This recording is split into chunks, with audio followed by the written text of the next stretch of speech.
महंगा पड़िला षंढकु जीवंत दग्ध उद्यम बिलरे पशिथिबा नेई एक षंढकु दौड़ी बांधी अति दयनीय भावे गाँ दांडरे बुलाई बुलाई पछपटे निया हुड़ा लगाई चलाइबा एवं षंढटी थकी पड़िबा परे बेककु मोड़ी तळे सुआई मुहरे निया हुड़ा लगाइथिबा वीडियो भाइराल होइथिला।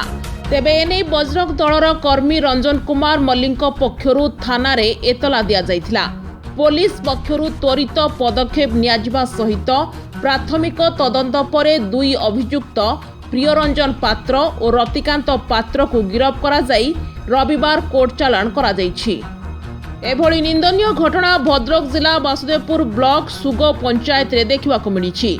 धान बिलरे षंढटीए पशिजिबारु जमी मालिकंकर एभली कांडकु नै साधारण रे बहु निंदा करा जाउछि।